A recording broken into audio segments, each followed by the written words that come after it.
PC24 RATV ਦੇ ਅੱਜ ਦੇ ਪ੍ਰੋਗਰਾਮ 'ਚ ਤੁਹਾਡਾ ਬਹੁਤ ਸਵਾਗਤ ਹੈ ਜੀ। ਮੈਂ ਤੁਹਾਡਾ ਹੋਸਟ ਪਾਲ ਚੀਮਾ।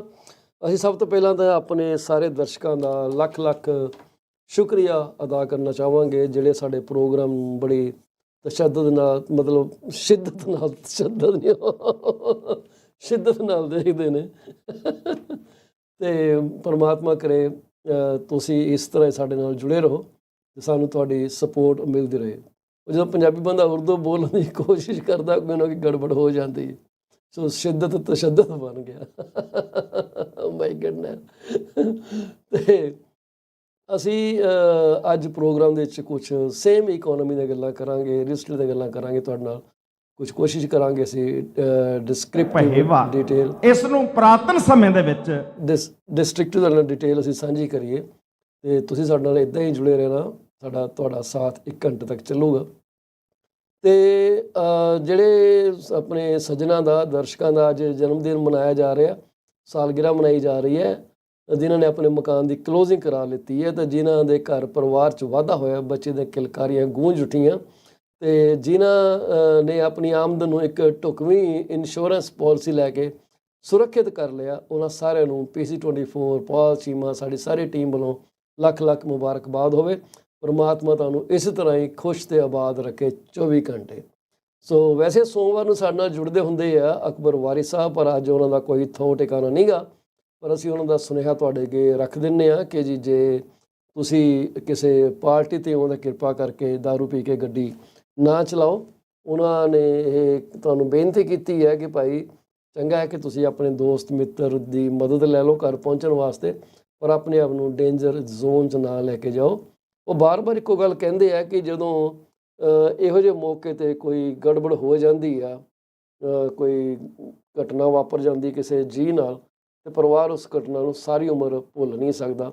ਇਸ ਕਰਕੇ ਉਹ ਹੱਥ ਜੋੜ ਕੇ ਬੇਨਤੀ ਕਰਦੇ ਆ ਕਿ ਭਾਈ ਤੁਸੀਂ ਜ਼ਰਾ ਥੋੜ੍ਹਾ ਜਿਹਾ ਸੰਭਲ ਕੇ ਰਹਿਣਾ ਇਹ ਤਿਉਹਾਰਾਂ ਦੇ ਮੌਕੇ 'ਤੇ।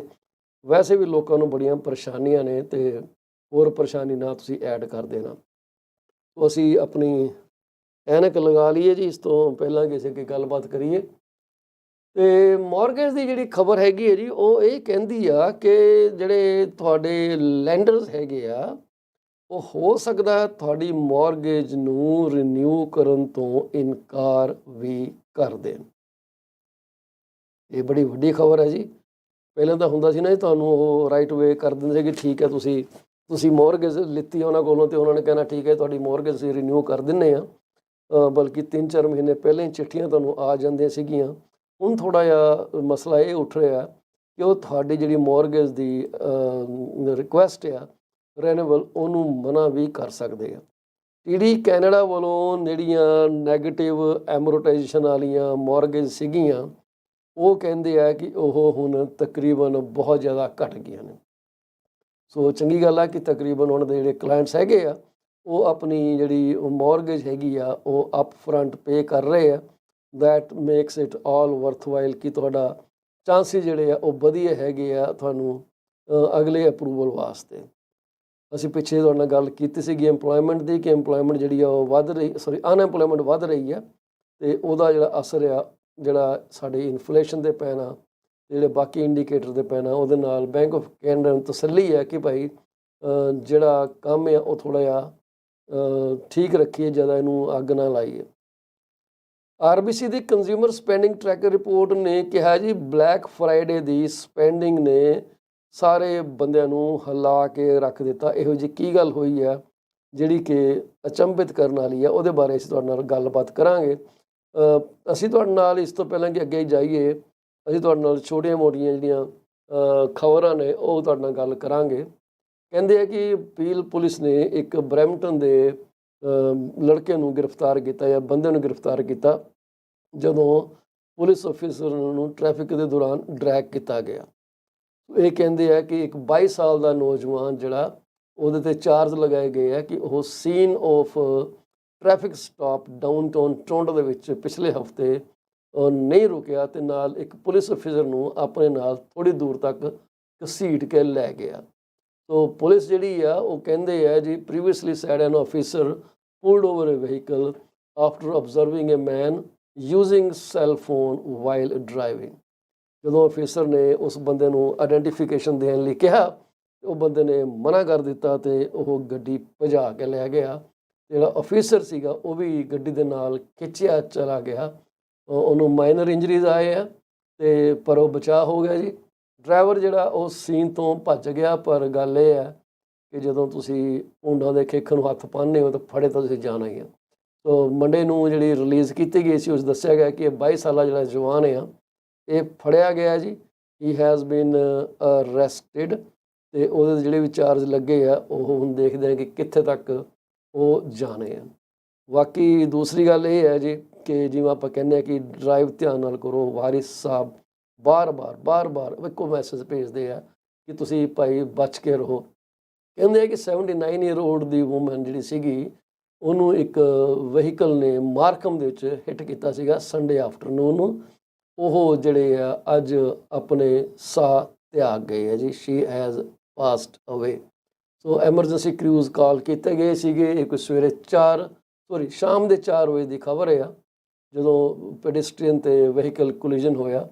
ਹੁਣ ਮੁੱਦਾ ਇਹ ਹੈ ਕਿ ਜੀ ਇਹ ਮੌਤ ਹੈਗੀ ਆ, ਇਹ ਮਤਲਬ it's going to be a serious affair for the driver ਜਿਹੜਾ ਕਿ ਸੀਨ ਆਫ ਕ੍ਰਾਈਮ ਤੋਂ ਹੀ didn't run, he was on the scene. ਪਰ ਇਨਵੈਸਟੀਗੇਟਰ ਜਿਹੜੇ ਆ ਉਹ ਰਿਕੁਐਸਟ ਕਰ ਰਹੇ ਆ ਕਿ ਭਾਈ ਜੇ ਤੁਹਾਡੇ ਕੋਲ ਕੋਈ ਇਹਦੇ ਬਾਰੇ ਖਬਰ ਹੈਗੀ ਆ ਤਾਂ ਕਿਰਪਾ ਕਰਕੇ ਤੁਸੀਂ ਸਾਡੇ ਕੋਲ ਆਓ ਤੇ ਸਾਨੂੰ ਉਹਦੀ ਜਾਣਕਾਰੀ ਸਾਡੇ ਨਾਲ ਜਿਹੜੀ ਹੈ ਸ਼ੇਅਰ ਕਰੋ। ਕਿਹਾ ਜਾਂਦਾ ਕਿ ਜੀ ਅੱਧੇ ਜਿਹੜੇ ਫਸਟ ਟਾਈਮ ਬਾਇਰ ਹੈਗੇ ਆ 50% ਹੋਮ ਬਾਇਰ ਜਿਹੜੇ ਹੈਗੇ ਆ they are likely to use home savings account. ਇਹ BMO ਬੈਂਕ ਆਫ ਮੌਂਟਰੀਅਲ ਦਾ ਕਹਿਣਾ ਜੀ।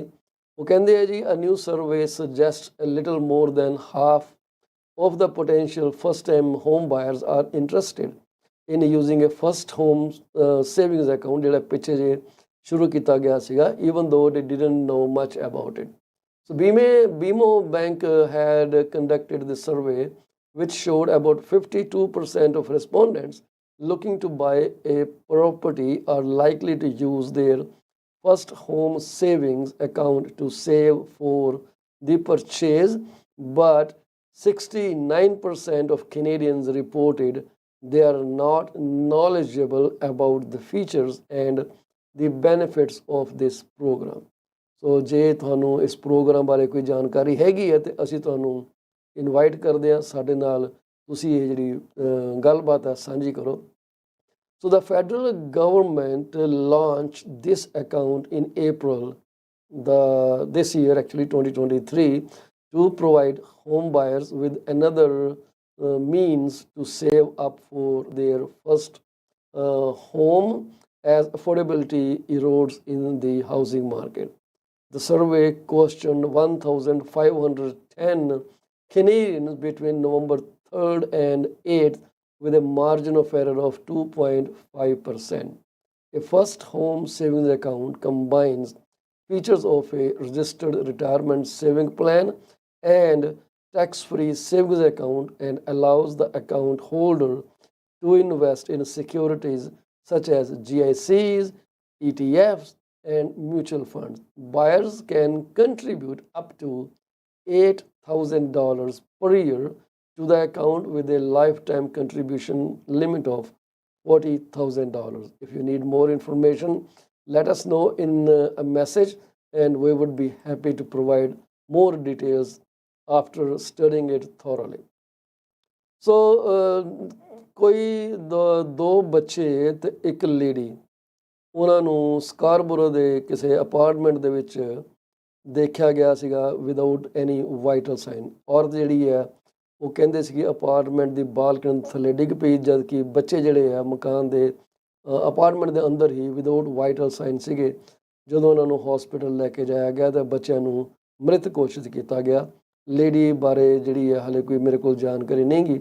ਹੁਣ ਜਿਹੜੇ ਇਨਵੈਸਟੀਗੇਟਰਸ ਹੈਗੇ ਆ they R ਐਗਜ਼ਾਮਿਨਿੰਗ this as a homicide rather then any suicidal ਔਰ accidental case.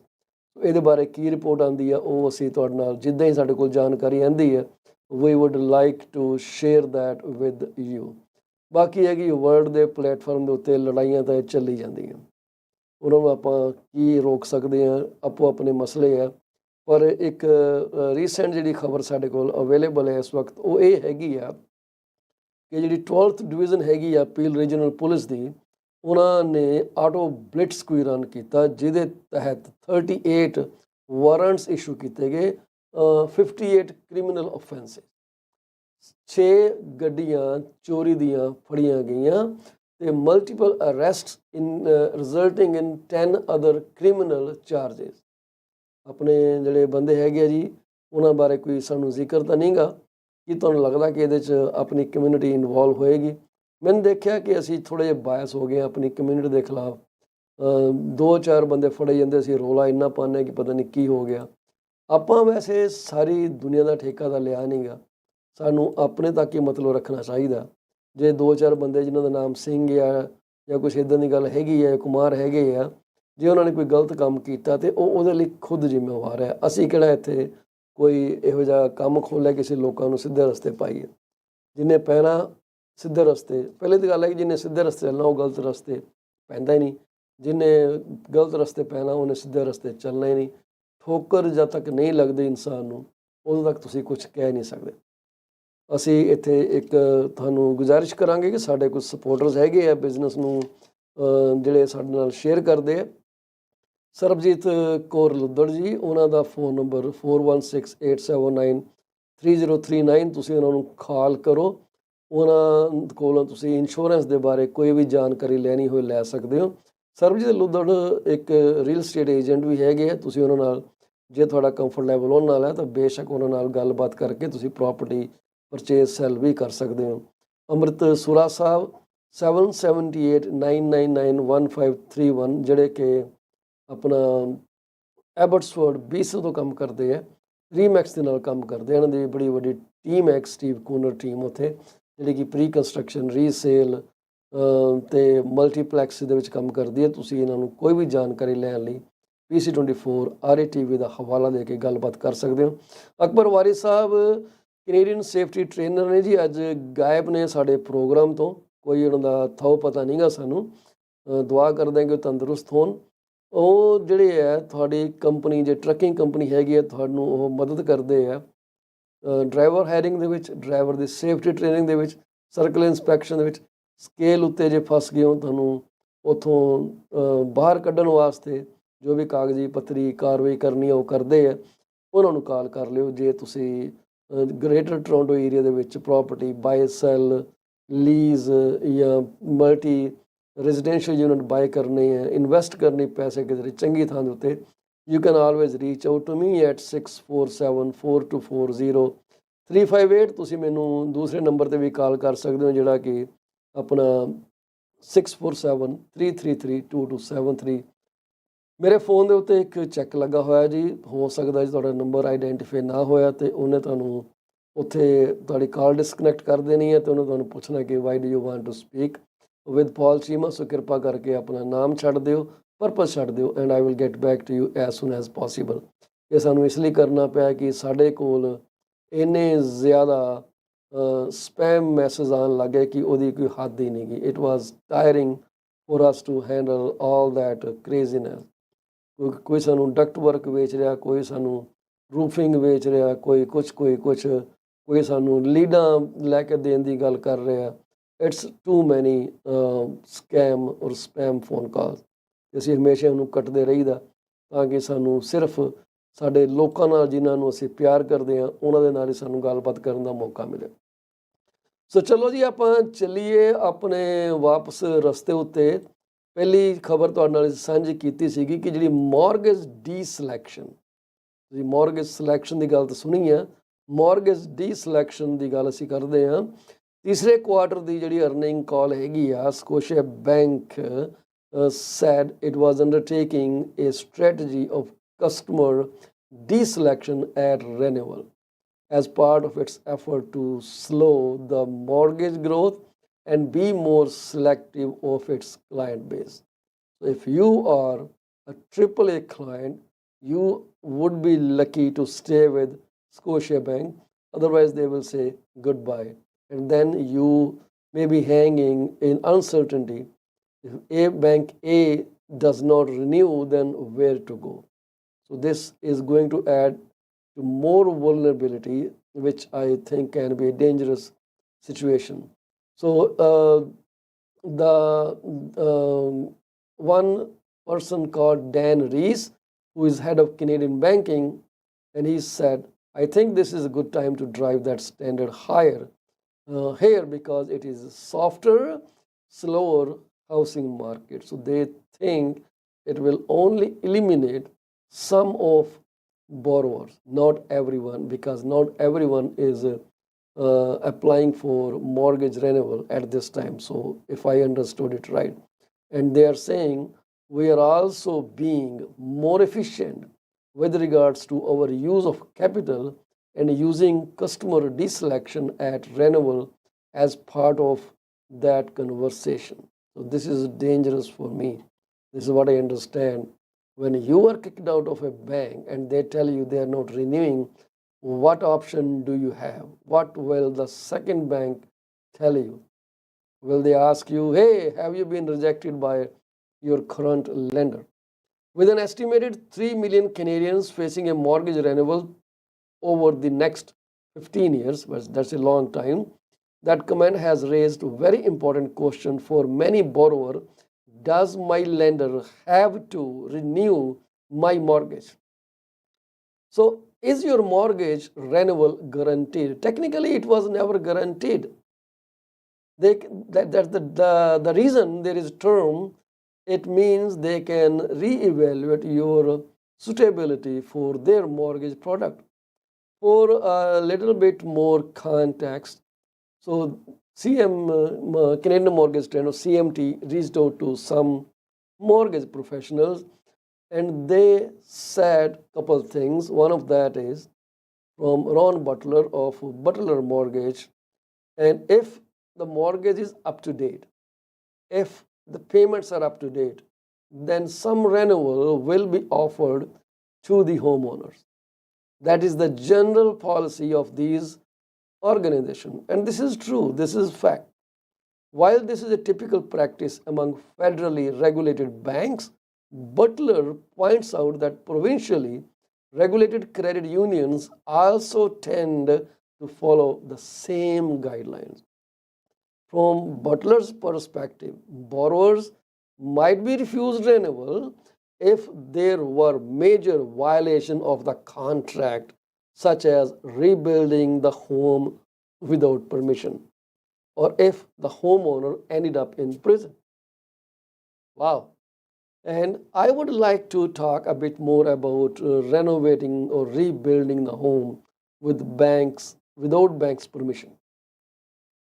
So I have said this thousand times that whenever you decide to whenever you decide to remodel your home, it is really critical to call your lender and tell them about your project. Tell them, hey, this is the current value of my home. After I renew it, so I keep saying renew because the context is renew. After I rebuild this home and its market value will be X dollars, that would be many times more than current value. And you have to get a yes from the lender. Lender may ask you to rebuild through some, licensed or reputable contractor. Not everyone will qualify. And now comes your cost.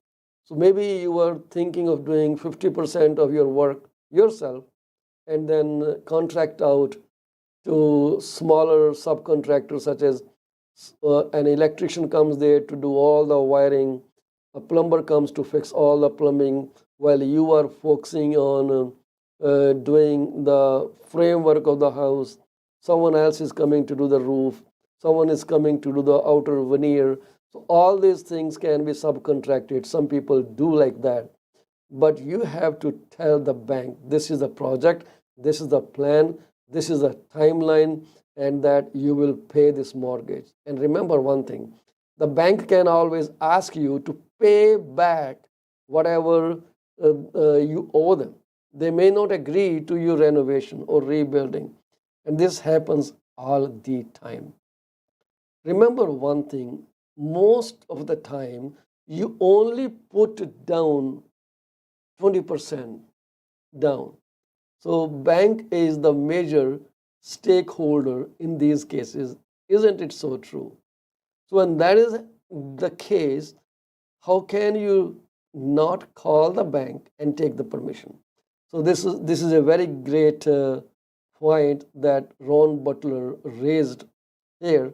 And yes, if you went to prison for any reason, bank may say no to that. Francis Hinojosa, I hope I pronounced it right, Hinojosa. Let me know if that's correct pronunciation. CEO of Tribe Financial. I never heard this to be honest.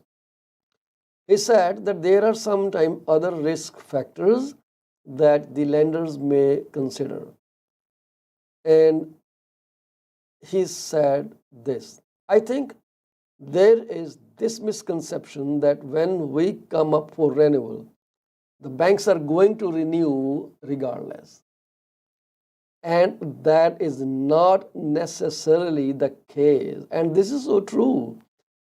Just like you can go to any lender, the lender can say, you know what, bye.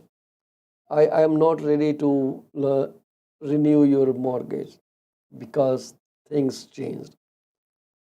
That may be a very tricky situation. So make sure you start talking to other lenders. If you need some help qualifying, you can give me a call on any of these two numbers that are shown up there, 647-424-0358, 647-333-2273. So this is something alarming if you are with Scotiabank. But when one bank starts something, other banks also start doing the same. So be careful. So there is a potential misinterpretation. The mortgage de-escalation evokes image of a lender simply saying, no, I'm not going to renew your mortgage. The process is actually more nuanced. In no certain items, Butler said that the chance of Scotiabank or any other major lender choosing not to renew clients is very low probability. So breathe easy, guys. Breathe easy. Relax. Don't get worked up. So, but you should always start looking up at the alternative. Talk to alternative lenders today than at the last minute. So I have not seen this happen, but this is how the market has turned to. So I have seen nothing at all that would indicate Scotiabank is sending people notices that they will not renew their mortgage. Right now, there's no such letter. But when there is some talk, then there is some smoke as well. There is some fire, right? So this is becoming a riskier environment. Okay, but with hundreds of billions of dollars in mortgage coming up for renewal at higher interest rates and banks setting aside large amounts of funds in preparation for a rise in delinquency, they're keeping some capital aside so that in case they start losing money, they can still survive. This is real, guys. This is for real. In delinquency, all lenders are carefully assessing the risk. There's nothing wrong with it. Those are institutions and they fund your mortgages. And they also have to work with and in balance with the regulatory environment that now require them to keep additional capital on hand in the event of future losses. So they are preparing for it. Right now, there is no recession technically because the third quarter was negative, but second was revised to positive. So unless there are two consecutive quarters with negative GDP, there is no recession. So they revised. I don't know what happened, what was revised, why was there error in the first place. But the thing is, they revised. So second quarter ended up being positive growth, and third quarter ended up being negative growth. So probably if the fourth quarter goes negative too, then they might revise the third quarter as positive again. Who knows what will happen? So, and for example, Office of Superintendent of Financial Institution on Friday maintained its domestic stability buffer DSB, a kind of rainy day fund at 3.5% of risk-weighted assets. This is in addition to the minimum capital requirement for Canada's big six banks to keep on hand at least 11.5% of risk-weighted assets. They said, keep ready for it. You have to plan. We are seeing so many layoffs by these lenders. So what's happening? What do you think is happening? So please feel free to share your thoughts with us, and we'd love to have some kind of interaction with you. Do not hesitate. We will take you up online if there is something really great comment coming from your side. So let me check if anyone wrote any comment. Not yet right now. Most of the time I get comments after the broadcast. That is, I don't know what happens. So OSFI wants banks to set aside 11.5% of risk-weighted assets, right? So there is way more complexity around the interest rates lenders offer.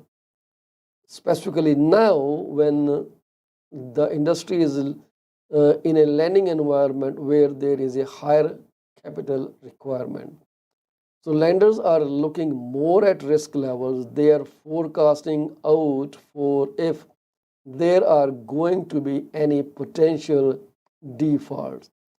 In an email to CMT, Scotiabank clarified Rees' comment from Scotia's earning call. To quote them, our mortgage portfolio remains strong, and when a mortgage comes up for renewal, we continue to be committed to providing our mortgage customers with appropriate renewal options based on their individual needs and financial goals, unquote.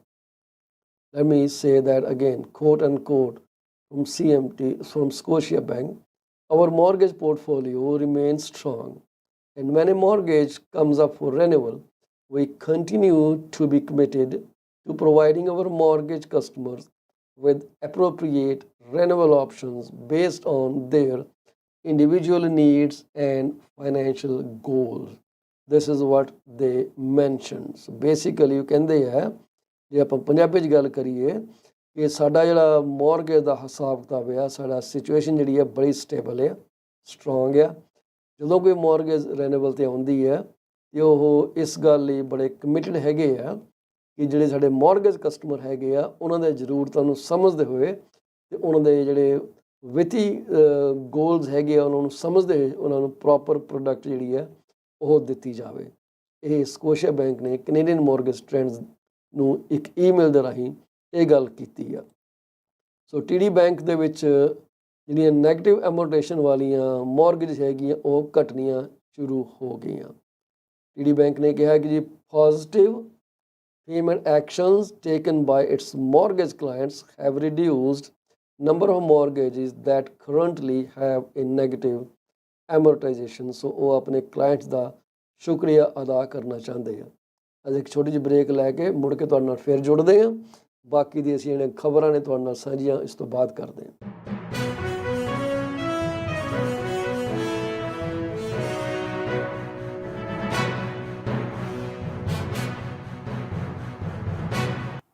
Are you thinking of selling your home? You are covered. From my experience of 14 plus years in the real estate industry, this is what I have come to know.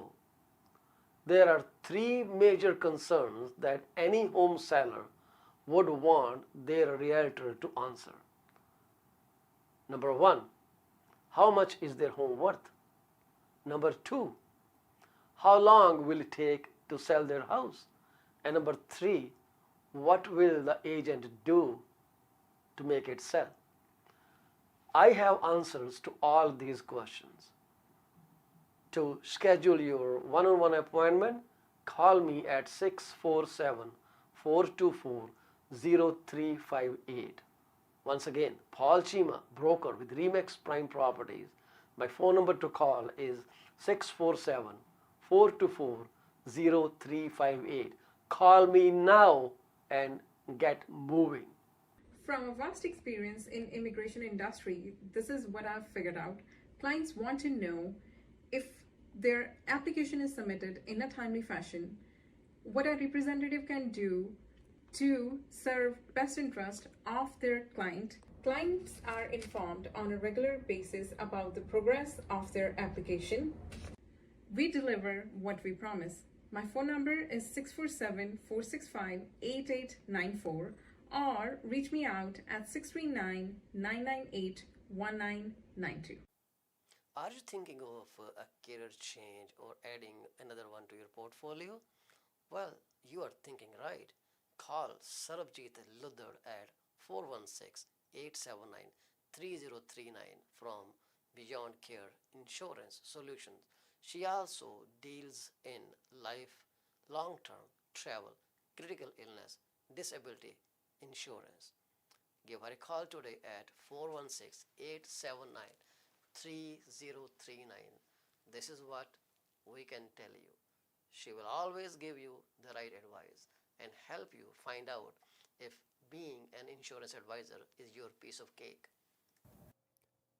Are you looking for a reliable legal office that can handle your closing in the most effective manner? If yes, please get in touch with Rakesh Joshi at 416-213-8600.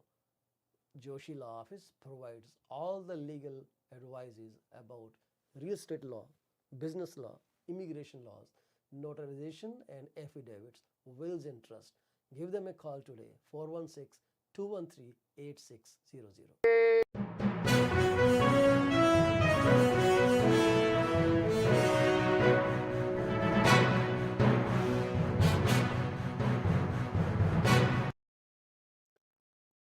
ਇਸ 24 R TV ਦੇ ਵਿੱਚ ਤੁਹਾਡਾ ਫਿਰ ਤੋਂ ਸਵਾਗਤ ਹੈ ਜੀ। ਬਹੁਤ ਬਹੁਤ ਸ਼ੁਕਰੀਆ ਤੁਹਾਡਾ ਸਾਡੇ ਲਈ ਵੇਟ ਕਰਨ ਦਾ।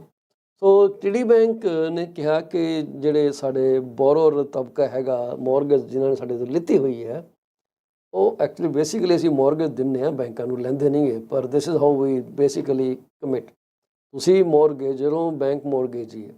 ਉਹ ਕਹਿੰਦੇ ਆ ਜਿਹੜਾ ਟੀਡੀ ਬੈਂਕ ਕਹਿੰਦਾ ਕਿ ਪੋਜ਼ਿਟਿਵ ਐਕਸ਼ਨ ਸਾਡੇ ਬੋਰੋਰਸ ਨੇ ਲਿਆ, ਉਹਨਾਂ ਨੇ ਆਪਣੀਆਂ ਪੇਮੈਂਟਾਂ ਵਧਾ ਦਿੱਤੀਆਂ ਅਤੇ ਜਿਸ ਕਰਕੇ ਸਾਡੀ ਜਿਹੜੀ ਨੈਗੇਟਿਵ ਐਮੋਟੇਸ਼ਨਲ ਪੋਰਟਫੋਲੀਓ ਹੈਗਾ ਉਹ ਘਟ ਗਿਆ।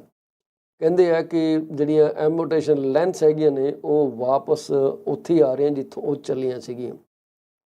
ਉਹ ਕਹਿੰਦੇ ਆ ਕਿ ਜਿਹੜੀ ਇਹਨਾਂ ਕਿਉਂਕਿ ਟੀਡੀ ਬੈਂਕ ਵਾਕਈ ਲਗਾਤਾਰ ਆਊਟਰੀਚ ਕਰਦਾ, ਇਹ ਆਪਣੇ ਕਲਾਇੰਟਸ ਨੂੰ ਜਿਹੜਾ ਇਹਨਾਂ ਦਾ ਕਸਟਮਰ ਬੇਸ ਹੈਗਾ ਉਹਨੂੰ ਈਮੇਲ ਕਰਦਾ ਕਿ ਤੁਹਾਡੀ ਮੌਰਗੇਜ ਜਿਹੜੀ ਹੈ ਉਹ ਟ੍ਰਿਗਰ ਰੇਟ ਟੱਪ ਗਈ ਹੈ ਜਾਂ ਪਹੁੰਚ ਗਈ ਹੈ, ਸੋ ਤੁਸੀਂ ਪ੍ਰੋਐਕਟਿਵ ਲਵੋ ਐਕਸ਼ਨ। ਉਸ ਕਰਕੇ ਉਹ ਸ਼ਾਇਦ ਉਹ ਕਹਿੰਦਾ ਕਿ ਇਹ ਸਾਡੀ ਜਿਹੜੀ ਸਟ੍ਰੈਟਜੀ ਹੈ ਕੰਮ ਕਰ ਰਹੀ ਹੈ। ਮੇਰੇ ਖਿਆਲ ਬਾਕੀ ਲੈਂਡਰਸ ਵੀ ਇਹ ਕੁਛ ਕਰ ਰਹੇ ਹੋਣੇ ਆ। ਟੀਡੀ ਬੈਂਕ ਬਾਰੇ ਤਾਂ ਮੈਨੂੰ ਪਤਾ ਕਿਉਂਕਿ ਮੇਰੀ ਖੁਦ ਮੌਰਗੇਜ ਟੀਡੀ ਨਾਲ ਆ। ਸੋ ਚੌਥੇ ਕੁਆਰਟਰ ਦੀ ਜਿਹੜੀ ਇਹਨਾਂ ਦੀ ਆਪਣੀ ਅਰਨਿੰਗ ਰਿਪੋਰਟ ਹੈਗੀ ਆ, ਬੈਂਕ ਨੇ ਇਹ ਦੱਸਿਆ ਕਿ 14% ਜਿਹੜੀਆਂ ਇਹਨਾਂ ਦੀਆਂ fixed payment variable rate mortgage ਹੈਗੀਆਂ ਨੇ ਉਹ ਕਰੰਟਲੀ ਨੈਗੇਟਿਵ ਐਮੋਟੇਸ਼ਨ ਚੱਲ ਰਹੀਆਂ, ਸਿਰਫ 14%। ਮਤਲਬ ਇਹ ਹੈ ਕਿ ਉਹਨਾਂ ਜਿਹੜੀ ਮੰਥਲੀ ਪੇਮੈਂਟ ਹੈਗੀ ਆ ਉਹ ਪੂਰਾ ਇੰਟਰਸਟ ਵੀ ਕਵਰ ਨਹੀਂ ਕਰ ਰਹੀ, ਉਹ ਜਿਹੜਾ ਉਹ ਉਹਨਾਂ ਦੇ ਪ੍ਰਿੰਸੀਪਲ ਬੈਲੈਂਸ ਦੇ ਵਿੱਚ ਐਡ ਕੀਤਾ ਜਾ ਰਿਹਾ। ਇਹ 18% ਤੋਂ ਘਟ ਕੇ 14% 'ਤੇ ਆ ਗਿਆ ਪਿਛਲੇ ਕੁਆਰਟਰ ਤੋਂ ਹੁਣ ਦੀ ਗੱਲ ਕਰ ਰਹੇ ਹਾਂ। ਸੋ ਇਹ ਜਿਹੜਾ ਪੋਜ਼ੀਟਿਵ ਐਕਸ਼ਨ ਹੈਗਾ ਉਹਦੇ ਨਾਲ ਉਹ ਆਪਣੇ ਆਪ ਨੂੰ ਸੇਫ ਕਰਕੇ ਚੱਲ ਰਹੇ ਆ। ਉਹ ਕਹਿੰਦੇ ਆ ਕਿ ਇਹ ਜਿਹੜਾ ਬੀਮੋ ਅਤੇ CABS ਨਾਲ ਇੱਕ ਟਰੈਂਡ ਆ ਜਿਹੜੇ ਕਿ fixed payment variable rate mortgage ਕਰਦੇ ਆ ਅਤੇ ਉਹਨਾਂ ਨੂੰ ਨੈਗੇਟਿਵਲੀ ਐਮੋਰਟਾਈਜ਼ ਕਰਨ ਦੀ ਪਰਮਿਸ਼ਨ ਵੀ ਦਿੰਦੇ ਆ। ਕੀ ਕਰਨ ਕੀ ਵਿਚਾਰੇ, ਜਦੋਂ ਇਹ ਮੌਰਗੇਜ ਦਾ ਰੈਨੇਬਲ ਆਉਣਾ ਹੈ, ਜਿਹੜਾ ਐਮੋਰਟੇਸ਼ਨ ਪੀਰੀਅਡ ਹੈਗਾ ਉਹ ਵਾਪਸ ਜੋ ਵੀ ਕੰਟਰੈਕਟ ਪੀਰੀਅਡ ਹੈਗਾ ਉਸ 'ਤੇ ਰੀਸੈਟ ਹੋ ਜਾਣਾ। ਉਦੋਂ ਕੀ ਹੋਣਾ ਕਿ ਇਹਨਾਂ ਦੀਆਂ ਮੌਰਗੇਜਾਂ ਜਿਹੜੀਆਂ ਬੜੀਆਂ ਵੱਧ ਜਾਣੀਆਂ। ਹੁਣ ਕਹਿੰਦੇ ਆ ਜਿਹੜੀਆਂ TD ਦੀਆਂ ਰੈਜ਼ੀਡੈਂਸ਼ੀਅਲ ਮੌਰਗੇਜ ਹੈਗੀਆਂ ਨੇ, ਜਿਨ੍ਹਾਂ ਦੀ ਐਮੋਰਟੇਸ਼ਨ ਰਹਿੰਦੀ ਆ, ਉਹਦਾ ਕੀ ਹਿਸਾਬ ਕਿਤਾਬ ਹੈ। 15 ਤੋਂ 20 ਸਾਲ ਦੀ ਜਿਹੜੀ ਐਮੋਰਟੇਸ਼ਨ ਰਹਿੰਦੀ ਆ, Q4 2022, Q3 2023 ਤੇ Q4 2023 ਦਾ ਕੰਪੈਰੀਜ਼ਨ ਹੈਗਾ ਕਿ 2022 ਦੇ ਚੌਥੇ ਕੁਆਰਟਰ ਦੇ ਵਿੱਚ 13.5% ਸੀਗੀਆਂ ਜੀ ਰਿਮੇਨਿੰਗ ਜਿਹੜੀਆਂ ਮੌਰਗੇਜਸ ਪੋਰਟਫੋਲੀਓ, ਤੇ Q3 'ਚ ਵੀ 13.7 ਤੇ ਗਈਆਂ, Q4 'ਚ 14.1 ਤੇ ਆ ਗਈਆਂ। ਜਿਹੜੀਆਂ 20 ਤੋਂ 25 ਸਾਲ ਦੀ ਐਮੋਰਟੇਸ਼ਨ ਰਹਿੰਦੀ ਆ, 29.5% ਜਿਹੜੀਆਂ ਉਹ ਰਹਿ ਗਈਆਂ ਜੀ ਉਹਨਾਂ ਦੀ ਐਮੋਰਟੇਸ਼ਨ। 29.5% ਦਾ ਪੋਰਟਫੋਲੀਓ ਰਹਿ ਗਿਆ, 29.3 ਦਾ ਰਹਿ ਗਿਆ 2023 ਦੇ ਥਰਡ ਕੁਆਰਟਰ, ਤੇ 31.5 ਰਹਿ ਗਿਆ 2024 ਦੇ ਫੋਰਥ ਕੁਆਰਟਰ ਦੇ ਵਿੱਚ। ਹਲੇ ਚੱਲ ਹੀ ਰਿਹਾ ਕੁਆਰਟਰ ਬੇਸਿਕਲੀ। ਤੇ 25 ਤੋਂ 30 ਸਾਲ ਦੀ ਜਿਹੜੀ ਐਮੋਰਟੇਸ਼ਨ ਹੈਗੀ ਆ, ਉਹ ਮੌਰਗੇਜ ਹੈਗੀ 19.2%, 22.3%, 24.6%। ਜਿਹੜੇ 35 ਸਾਲ ਜਾਂ 30 ਤੋਂ 35 ਸਾਲ ਦੇ ਵਿੱਚ ਹੈਗੀਆਂ, ਉਹ ਸਿਰਫ ਤੇ ਸਿਰਫ ਚੌਥੇ ਕੁਆਰਟਰ ਦੇ ਵਿੱਚ 2022 ਦੇ ਵਿੱਚ 3.7 ਸੀਗੀਆਂ, 2.9 ਹੋਈਆਂ 2023 ਦੇ ਤੀਜੇ ਕੁਆਰਟਰ ਤੇ, 1.4 ਤੇ ਆਈਆਂ ਚੌਥੇ ਕੁਆਰਟਰ 2023 ਦੇ ਵਿੱਚ। 35 ਸਾਲਾਂ ਜਾਂ ਇਸ ਤੋਂ ਉੱਪਰ ਦੀਆਂ ਜਿਹੜੀਆਂ ਐਮੋਰਟੇਸ਼ਨ ਹੈਗੀਆਂ ਨੇ, ਉਹਦਾ ਪੋਰਟਫੋਲੀਓ 25.2% ਸੀਗਾ 2022 ਦੇ ਵਿੱਚ, ਘਟ ਕੇ 22.8% ਆ ਗਿਆ ਜੀ Q3 2023 'ਚ, 19.2 ਆ ਗਿਆ ਘਟ ਕੇ Q4 ਦੇ ਵਿੱਚ। ਇਹ ਜਿਹੜਾ ਡੇਟਾ ਹੈਗਾ, ਇਹ ਸਾਰਾ ਸਾਡੇ ਕੋਲੋਂ ਕੈਨੇਡੀਅਨ ਮੌਰਗੇਜ ਟ੍ਰੈਂਡ ਦੇ ਹਵਾਲੇ ਨਾਲ ਅਸੀਂ ਤੁਹਾਡੇ ਸਾਹਮਣੇ ਸਾਂਝਾ ਕਰਦੇ ਹਾਂ, ਤੇ ਇਹਦੀ ਕੋਈ ਅਸੀਂ ਰਿਪਰੈਜ਼ੈਂਟੇਸ਼ਨ ਨਹੀਂ ਦਿੰਦੇ ਜਾਂ ਵਾਰੰਟੀ ਨਹੀਂ ਦਿੰਦੇ ਕਿ ਇਹ 100% ਸੋਨੇ ਵਰਗਾ। ਤੁਸੀਂ ਇਹਦੀ ਡਿਟੇਲ ਜਿਹੜੀ ਆ ਉਹ ਚੈੱਕ ਕਰ ਸਕਦੇ ਹੋ ਆਪਣੇ ਪ੍ਰੋਫੈਸ਼ਨਲ ਦੇ ਨਾਲ ਗੱਲਬਾਤ ਕਰਕੇ, ਭਾਈ ਇਹ ਕਿੱਦਾਂ ਚੱਲ ਰਿਹਾ, ਕੀ ਇਹਦਾ ਹਿਸਾਬ ਕਿਤਾਬ ਹੈ, and then you take it from there. RBC ਦੇ ਵੱਲੋਂ ਇਹ ਗੱਲ ਕੀਤੀ ਗਈ ਹੈ ਕਿ ਜੀ ਬਲੈਕ ਫਰਾਈਡੇ ਦੀ ਜਿਹੜੀ ਸਪੈਂਡਿੰਗ ਹੈ, ਉਹਨੇ ਉੱਪਰ ਨੂੰ ਤਾਂ ਨੂੰ ਚੜ੍ਹ ਕੇ ਹੈਰਾਨ ਕਰ ਦਿੱਤਾ, ਹਾਲਾਂਕਿ ਜਿਹੜੀ ਮੈਕਰੋ ਬੈਕਡ੍ਰੌਪ ਉਹ ਸੌਫਟਨ ਹੋ ਰਹੀ ਸੀ। ਰਿਟੇਲ ਸੇਲਸ ਜਿਹੜੀਆਂ ਨੇ ਨਵੰਬਰ ਦੇ ਵਿੱਚ ਜਿਹੜੀ ਹੋਲੀਡੇ ਟਾਈਮ ਸੀਗਾ, ਜਿਹੜਾ ਹੋਲੀਡੇ ਸ਼ਾਪਿੰਗ ਪੀਰੀਅਡ ਸੀਗਾ, ਇਹ ਉੱਪਰ ਚਲੀਆਂ ਗਈਆਂ। ਕਹਿੰਦੇ ਆ ਕਿ ਜੇ ਐਡਜਸਟ ਵੀ ਕਰ ਲਈਏ ਇਨਫਲੇਸ਼ਨ ਦੇ ਹਿਸਾਬ ਨਾਲ, ਰੀਅਲ ਰਿਟੇਲ ਸੇਲ ਦੇ ਹਿਸਾਬ ਨਾਲ ਆਟੋਜ਼ ਨੂੰ ਕੱਢ ਕੇ, were tracking an increase relative to October. Clothing stores and gasolines were responsible for the bulk of this increase. Canadians ਕਹਿੰਦੇ ਆ ਕਿ were out looking for deals on Black Friday. RBC card holder data ਨੇ ਇਹਨਾਂ ਨੂੰ suggest ਕੀਤਾ ਕਿ ਜਿਹੜੀ holiday spending ਸੀਗੀ ਉਹ 7% ਅੰਦਾਜ਼ਨ ਉੱਪਰ ਉੱਠੀ ਹੈ from the Eve of black Friday through cyber Monday from year ago level. ਪਿਛਲੇ ਸਾਲ ਦੇ ਨਾਲੋਂ ਇਹ 7% ਟੇਕ ਅਪ ਕੀਤੀ ਹੈ। If ਮੈਕਲਮ Sahib are you listening, ਕਹਿੰਦੇ ਆ ਕਿ ਜਿਹੜੇ ਹੁਣ ਰੀਸੈਂਟ ਈਅਰਸ ਹੈਗੇ ਆ, shoppers have devoted less of their Black Friday spendings to electronics. ਇਸ ਤੋਂ ਪਹਿਲਾਂ 13% ਬਲੈਕ ਫਰਾਈਡੇ ਵੀਕਐਂਡ ਪਰਚੇਜ਼ ਜਿਹੜੀਆਂ ਨੇ ਉਹ ਇਲੈਕਟ੍ਰੋਨਿਕ ਗੁੱਡ ਸੀਗੀਆਂ, ਇਸ ਵਕਤ ਸਿਰਫ 8.5% ਤੇ ਆ ਗਈਆਂ। ਸੋ ਬੰਦਿਆਂ ਨੇ ਕਿਹਾ ਕਿ ਨਹੀਂ, ਅਸੀਂ ਨਹੀਂ ਇਲੈਕਟ੍ਰੋਨਿਕ ਲੈਣੀਆਂ, ਜਨਾਨੀਆਂ ਨੂੰ ਲੈ ਲੈਣ ਸੂਟ, ਆਪਣੇ ਕਹਿੰਦੇ ਕੱਪੜੇ।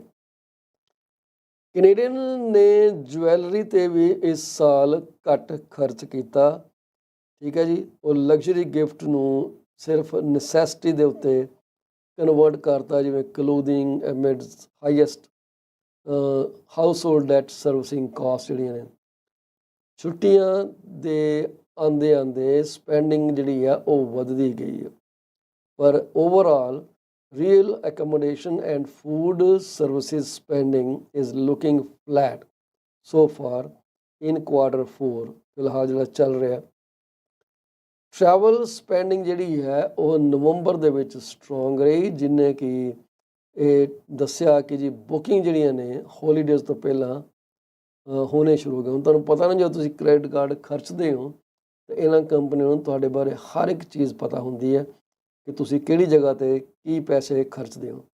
ਤੀਜੇ ਕੁਆਰਟਰ ਦੀਆਂ ਜਿਹੜੀਆਂ ਵਿਕਰੀਆਂ ਹੋਈਆਂ ਆਟੋ ਜੇ ਕੱਢਦੀ ਉਹਦੇ ਵਿੱਚੋਂ, ਉਹ ਕਹਿੰਦੇ ਆ ਕਿ ਉਹ ਘਟੀਆਂ ਪਿਛਲੇ ਕੁਆਟਰ ਦੇ ਨਾਲੋਂ ਕੋਈ 1.8% ਦੇ ਨੇੜੇ ਤੇੜੇ, ਜੇ ਇਸ ਨੂੰ ਪੂਰੇ ਸਾਲ ਦੇ ਉੱਤੇ ਸਪੈਨ ਕਰ ਦਈਏ, ਇਨਫਲੇਸ਼ਨ ਜਿਹੜੀ ਆ ਉਹਦੇ 'ਚ ਐਡਜਸਟ ਕਰ ਦਿੱਤੀ। ਸੋ ਕਹਿੰਦੇ ਆ ਕਿ ਹਲੇ ਤੱਕ ਤੇ ਚੌਥਾ ਕੁਆਟਰ ਜਿਹੜਾ ਬੜਾ ਵਧੀਆ ਦਿਖ ਰਿਹਾ।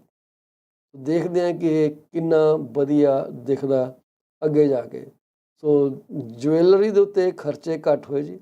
ਰੈਸਟੋਰੈਂਟ ਦੀ ਸਪੈਂਡਿੰਗ ਜਿਹੜੀ ਆ ਉਹ ਤਕਰੀਬਨ ਥੋੜ੍ਹੀ ਜਿਹੀ ਉੱਪਰ ਗਈ ਆ, ਮਾਮੂਲੀ ਜੀ 3 ਜੀ, ਪਰ ਮੋਰ ਲੈਸ ਜਿਹੜੀ ਆ ਉਹ ਟਿਕੀ ਆ। ਜਿਹੜੀ ਟਰੈਵਲ ਸਪੈਂਡਿੰਗ ਆ ਉਹ ਥੋੜ੍ਹੀ ਜਿਹੀ ਵਧੀ ਆ ਪਹਿਲਾਂ ਨਾਲੋਂ। ਅਤੇ ਇਹ ਜਿਹੜੀਆਂ ਚੀਜ਼ਾਂ ਨੇ, ਇਹ ਸਾਰੀਆਂ ਜਿਹੜੀਆਂ ਤੁਹਾਡੇ ਸਾਹਮਣੇ ਅਸੀਂ ਰੱਖੀਆਂ ਨੇ। ਇਹਦੇ ਬਾਅਦ ਤੁਸੀਂ ਆਪਣਾ ਕੀ ਫੈਸਲਾ ਲੈਣਾ ਤੁਸੀਂ ਜਾਣੋ।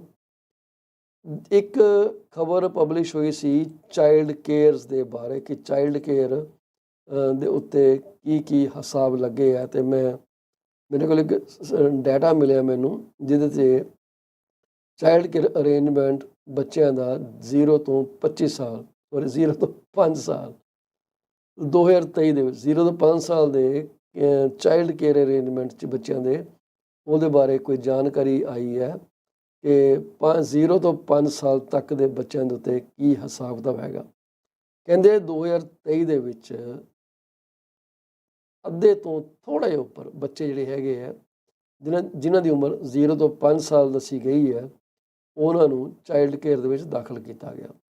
ਇਹ 2022 ਦੇ ਨੰਬਰਾਂ ਤੋਂ ਤਕਰੀਬਨ 52% ਜ਼ਿਆਦਾ। ਪਰ 2019 ਕੋਵਿਡ ਤੋਂ ਪਹਿਲਾਂ ਉਸ ਤੋਂ ਘੱਟ ਆ, ਉਦੋਂ 60% ਸੀਗੀ। ਸੋ ਇਹ ਹੈਗੀ ਆ proportion of children 0 to 5 years in a licensed or unlicensed child care arrangement in Canada। 2019 ਦੇ ਵਿੱਚ 60% ਸੀ, 2020 ਦੇ ਵਿੱਚ 52% ਸੀ, 2022 ਦੇ ਵਿੱਚ 52% ਸੀ, 2023 ਦੇ ਵਿੱਚ 56% ਸੀ। ਸੋ 52 ਤੋਂ ਵੱਧ ਕੇ 56 ਤੇ ਚਲੀ ਗਈ 2022 ਤੋਂ 2023 ਦੇ ਵਿੱਚ। 4% ਬੱਚੇ ਜਿਹੜੇ ਆ ਉਹ ਜ਼ਿਆਦਾ ਚਾਈਲਡ ਕੇਅਰ ਦੇ ਵਿੱਚ ਦਾਖਲ ਕੀਤੇ ਗਏ। ਜਿਹੜੀ ਸੈਂਟਰ ਬੇਸਡ ਚਾਈਲਡ ਕੇਅਰ ਹੈਗੀ ਆ, ਉਹ ਕਹਿੰਦੇ ਆ ਪ੍ਰੀ ਪੈਂਡੈਮਿਕ ਲੈਵਲ ਤੋਂ ਵੀ ਉੱਪਰ ਚਲੀ ਗਈ। ਪਰ ਜਿਹੜੀ ਘਰਾਂ ਵਿੱਚ ਬੱਚਿਆਂ ਨੂੰ ਰੱਖਿਆ ਗਿਆ, ਉਹ ਹਲੇ ਵੀ ਕਹਿੰਦੇ ਆ 2019 ਦੇ ਸਟੈਂਡਰਡ ਨਾਲੋਂ ਘੱਟ ਸੀ। ਸੋ ਜਿਵੇਂ ਡੇ ਕੇਅਰ ਸੈਂਟਰ ਹੋ ਗਿਆ, ਉਹਦੇ 'ਚ ਕੀ ਹੋਇਆ ਕਿ 31% 2019 ਦੇ ਵਿੱਚ ਸੀਗੀ ਤਾਦਾਦ, ਅਤੇ 34% 2023 ਦੇ ਵਿੱਚ ਦਰਜ ਕੀਤੀ ਗਈ। ਹੋਮ ਬੇਸਡ ਜਿਹੜੇ ਚਾਈਲਡ ਕੇਅਰ ਪਲੇਸਿਸ ਹੈਗੀਆਂ ਨੇ, ਉੱਥੇ 2019 ਦੇ ਵਿੱਚ 12% ਸੀ, ਅਤੇ ਘੱਟ ਕੇ 2023 ਦੇ ਵਿੱਚ 9% ਦੇ ਉੱਤੇ ਆ ਗਈ। ਇਹਦਾ ਮਤਲਬ ਲੋਕੀ ਜਿਹੜੇ ਆ ਸੈਂਟਰਸ ਨੂੰ ਜ਼ਿਆਦਾ ਪ੍ਰੈਫਰੈਂਸ ਦੇ ਰਹੇ ਆ over home based child care. ਕੋਈ 26% ਜਿਹੜੇ ਬੱਚੇ ਹੈਗੇ ਆ ਜਿਹੜੇ ਚਾਈਲਡ ਕੇਅਰ 'ਚ ਨਹੀਂ ਜਾ ਸਕੇ, ਉਹ ਵੇਟਿੰਗ ਲਿਸਟ 'ਤੇ ਸੀਗੇ। 2022 ਦੇ ਵਿੱਚ ਇਹ ਵੇਟਿੰਗ ਲਿਸਟ ਜਿਹੜੀ ਆ ਉਹ 19% ਦੱਸੀ ਗਈ ਆ। 19% ਤੋਂ 2023 'ਚ 26% 'ਤੇ ਇਹ ਚਲੀ ਗਈ। ਪੇਰੈਂਟਸ ਦਾ ਖਰਚਾ ਕਿੰਨਾ ਕੁ ਹੋਇਆ, ਉਹ ਕਹਿੰਦੇ ਆ ਕਿ ਉਹ ਘਟ ਗਿਆ 2022 ਤੋਂ 2023 ਦੇ ਵਿੱਚ। This is phenomenal. ਕਹਿੰਦੇ 2022 ਦੇ ਵਿੱਚ $649 ਪਰ ਚਾਈਲਡ ਐਕਸਪੈਂਸ ਸੀਗਾ, ਪਰ 2023 ਦੇ ਵਿੱਚ ਸਿਰਫ average monthly parental expenses in current dollars for their main full-time child care arrangement 0 to 5 year children excluding the territories। territories ਨੂੰ ਨਹੀਂ ਇਹਦੇ 'ਚ ਕੰਸੀਡਰ ਕੀਤਾ। ਸੋ $544 ਖਰਚਾ ਆਇਆ। ਤਕਰੀਬਨ ਕਹਿ ਲਓ ਕਿ $105 ਪਰ ਚਾਈਲਡ ਘੱਟ ਪੇ ਕੀਤਾ, which seems to be a pretty good deal, right? ਇਹ ਹੁਣ ਕਿਉਂ ਘਟਿਆ ਆਈ ਡੋਂਟ ਨੋ, ਕਿਉਂਕਿ ਇਹ ਜਿਹੜਾ ਇਹਦੇ ਕਈ ਵੇਰੀਏਬਲ ਹੋ ਸਕਦੇ ਆ। ਤੁਹਾਨੂੰ ਕੀ ਲੱਗਦਾ ਕਿ ਡਾਟਾ ਕਿਉਂ ਘਟਿਆ? So you are more than welcome to talk about this. ਸਾਡੇ ਨਾਲ ਸ਼ੇਅਰ ਕਰ ਸਕਦੇ ਹੋ, ਤੁਹਾਡੀ ਕੋਈ ਵੀ ਜਾਣਕਾਰੀ ਹੈਗੀ ਆ। We are looking to hear from you. 2022 ਦੇ ਵਿੱਚ ਇੱਕ ਨਵੰਬਰ 29, 2023 ਨੂੰ ਡੇਟਾ ਅਪਡੇਟ ਕੀਤਾ ਗਿਆ ਹੋਮਿਸਾਈਡ ਇਨ ਕੈਨੇਡਾ 2022। ਠੀਕ ਹੈ ਜੀ। ਉਹ ਕਹਿੰਦੇ ਆ ਪੂਰੇ ਕੈਨੇਡਾ ਦੇ ਵਿੱਚ 876 ਕਤਲ ਦੇ ਕੇਸ ਦਰਜ ਕੀਤੇ ਗਏ, ਰਿਪੋਰਟ ਕੀਤੇ ਗਏ। 2021 ਦੇ ਵਿੱਚ national homicide rate increased by 8% to 2.25 homicides per 100,000 population. ਠੀਕ ਹੈ ਜੀ। ਕੈਨੇਡਾ ਦੇ ਵਿੱਚ 874, ਨੇਸ਼ਨ ਵਾਈਡ। ਓਨਟਾਰੀਓ ਦੇ ਵਿੱਚ 288 ਦਰਜ ਕੀਤੇ ਗਏ ਆ। ਓਨਟਾਰੀਓ ਤੋਂ ਬਾਅਦ ਜਿਹੜਾ ਅਗਲਾ ਪ੍ਰੋਵਿੰਸ ਜਿਹਦੇ ਵਿੱਚ ਜ਼ਿਆਦਾ ਕਤਲ ਦਰਜ ਕੀਤੇ ਗਏ ਆ ਜੀ, ਉਹ ਹੈਗਾ ਜੀ ਬ੍ਰਿਟਿਸ਼ ਕੋਲੰਬੀਆ। ਉਸ ਤੋਂ ਤੀਸਰੇ ਨੰਬਰ 'ਤੇ ਹੈਗਾ ਜੀ ਜਿਹੜਾ ਤੁਹਾਡਾ ਇੱਕ ਮਿੰਟ ਠਹਿਰੋ ਜੀ, ਅਲਬਰਟਾ। ਠੀਕ ਹੈ ਜੀ। ਅਲਬਰਟਾ 119 ਕੇਸਿਸ ਦਰਜ ਕੀਤੇ ਗਏ। ਫਿਰ ਉਸ ਤੋਂ ਥੱਲੇ ਆ ਗਿਆ ਜੀ Quebec. So basically Ontario, BC, Alberta ਅਤੇ ਕਿਬੈਕ, ਇਹੀ ਜਿਹੜੇ ਮੇਜਰ ਪਾਰਟਿਸਪੈਂਟਸ ਹੈਗੇ ਆ। ਨਿਊਨਮਵਤ ਟੈਰੀਟਰੀ ਦੇ ਵਿੱਚ ਰੇਟ ਐਕਚੁਅਲੀ ਘਟਿਆ, 1% ਘਟਿਆ ਪਹਿਲਾਂ ਨਾਲੋਂ। 1% ਨਹੀਂ, ਸੋਰੀ, ਇੱਕੋ ਹੈ, -1। ਠੀਕ ਹੈ ਜੀ। ਸੋ ਇਹ ਡੇਟਾ ਜਿਹੜਾ ਹੈਗਾ ਤੁਹਾਡੇ ਸਾਹਮਣੇ ਹੈ। ਇਹ ਮਤਲਬ ਘਟੇ ਆ। 2021 'ਚ ਮੇਰਾ ਖਿਆਲ 1 ਤੋਂ ਜ਼ਿਆਦਾ ਹੋਣੇ ਆ ਅਤੇ ਹੁਣ ਘਟੇ ਆ। 2021 ਦੇ ਵਿੱਚ 2021 ਤੋਂ ਓਨਟਾਰੀਓ 'ਚ 7 ਮਰਡਰ ਕੇਸਿਸ ਵੱਧ ਗਏ ਆ। BC 'ਚ 2021 ਤੋਂ ਵਧੇ ਆ 30। ਠੀਕ ਹੈ ਜੀ। ਕਿਬੈਕ ਦੇ ਵਿੱਚ 20 ਵਧੇ ਆ। ਓਵਰਆਲ ਕੈਨੇਡਾ 78 ਵਧੇ ਆ। ਜਿਹੜੇ ਇਹਦੇ 'ਚ ਯੂਥ ਅਕਿਊਜ਼ ਕੀਤੇ ਗਏ ਆ ਹੋਮਿਸਾਈਡ ਦੇ ਵਿੱਚ 2022 ਦੇ ਵਿੱਚ, it showed a relatively large increase from the previous 10-year average 39. ਇਹ ਕਹਿੰਦੇ ਆ ਕਿ it is due to rise in homicide incidents involving multiple accused individuals younger than 18 years. Okay, so rate per 10,000 ਕਿੰਨੇ youth ਜਿਹੜੇ ਆ accused ਕੀਤੇ ਗਏ? 39 ਕੀਤੇ ਗਏ ਸੀ 2012-2021 ਦੇ ਵਿੱਚ, 33 ਕੀਤੇ ਗਏ ਸੀਗੇ 2021 ਦੇ ਵਿੱਚ, 90 ਯੂਥ ਕੀਤੇ ਗਏ ਆ 2022 ਦੇ ਵਿੱਚ। So this is increasing. Gang related homicide ਜਿਹੜੇ ਆ ਉਹ 23% ਜਿਹੜੇ ਆ ਉਹ ਹੈਗੇ ਆ ਆਫ ਆਲ ਹੋਮਿਸਾਈਡਸ। 40% ਜਿਹੜੇ ਆ ਫਾਇਰ ਆਰਮ ਰਿਲੇਟਿਡ ਹੋਮਿਸਾਈਡਸ ਹੈਗੇ ਆ, ਜਿਹੜੇ ਕਿ 41% ਆਫ ਆਲ ਹੋਮਿਸਾਈਡਸ ਹੈਗੇ ਆ। ਫਿਰ ਕਹਿੰਦੇ ਜੀ ਗਨ ਵਾਇਲੈਂਸ ਨੂੰ ਕਿੱਦਾਂ ਕੰਟਰੋਲ ਕੀਤਾ ਜਾਣਾ। Nearly 50% of homicides are the gun violence cases. Quarter of victims, 27%, were identified as indigenous, portion similar to the previous year. 31% ਜਿਹੜੇ victim ਹੈਗੇ ਆ, they were identified as racialized persons, continue to account for approximately 1/3 of all victims. Firearm ਜਿਹੜੇ ਆ ਸਿਰਫ 19% homicide incidents ਦੇ ਵਿੱਚ recover ਕੀਤੇ ਗਏ, with an average of 2 firearms seized per incident. ਇਹ ਡੇਟਾ ਜਿਹੜਾ ਤੁਹਾਡੇ ਅੱਗੇ, ਇਹ ਸਾਰੇ ਡੇਟਾ ਜਿਹੜੇ ਆ ਸਟੈਟਸ ਕੈਨੇਡਾ ਵੱਲੋਂ ਪ੍ਰੋਵਾਈਡ ਕੀਤੇ ਜਾਂਦੇ ਆ। ਸੋ ਡਿਸਟਰਬਿੰਗ ਹੈਗੀ ਹੈ ਜੀ, ਕਿਉਂਕਿ 50% ਜਿਹੜੀਆਂ ਕਤਲ ਹੋ ਰਹੇ ਆ ਉਹਦੇ 'ਚ ਫਾਇਰਆਰਮ ਯੂਜ਼ ਕੀਤੇ ਜਾਂਦੇ ਆ। ਮੇਰਾ ਖਿਆਲ ਈਜ਼ੀ ਹੈਗੇ ਆ, ਦੂਰੋਂ ਤੁਸੀਂ ਬੰਦੇ ਨੂੰ ਸ਼ੂਟ ਕਰ ਸਕਦੇ ਹੋ, ਹੈਂਡ ਕੰਬਾਟ 'ਤੇ ਰਹਿੰਦੀ ਨਹੀਂ। But this is unfortunate, this is how things are evolving. 78 murder case ਜਿਹੜੇ ਆ ਵਧੇ ਆ ਪਿਛਲੇ 2021 ਤੋਂ। ਇਟ ਇਜ਼ ਅਨਫੋਰਚੂਨੇਟ ਜੀ, ਇਟ ਸ਼ੁੱਡ ਸਟਾਪ, ਪਰ ਕਿੱਦਾਂ ਵੀ ਨੋਬਡੀ ਨੋਜ਼ ਦੈਟ। ਸੋ ਇਹ ਜਿਹੜਾ ਡੇਟਾ ਹੈਗਾ ਤੁਹਾਡੇ ਕੋਲ, ਅਗੇਨ ਅਸੀਂ ਸਟੈਟਸ ਕੈਨੇਡਾ ਦੇ ਹਵਾਲੇ ਨਾਲ ਤੁਹਾਡੇ ਅੱਗੇ ਪੇਸ਼ ਕੀਤਾ ਜੀ। ਸਾਨੂੰ ਇਹਦੇ ਉੱਤੇ ਅਸੀਂ ਚਾਹਾਂਗੇ ਤੁਹਾਨੂੰ ਗਰੰਟੀ ਦਈਏ, ਪਰ ਨਹੀਂ ਦੇ ਸਕਦੇ। ਰੀਅਲ ਅਸਟੇਟ ਦਾ ਜਿਹੜਾ ਕਾਨੂੰਨ ਹੈਗਾ ਉਹ ਚੇਂਜ ਹੋ ਗਿਆ ਜੀ। ਉਹ ਹੁਣ ਬਣ ਗਿਆ trust in real estate act, ਇਹਨੂੰ ਕਹਿੰਦੇ ਆ ਟਰੇਸਾ। ਪਹਿਲਾਂ ਸੀਗਾ ਜੀ real estate business brokers act 2002, replace ਹੋ ਗਿਆ ਜੀ TRESA 2002।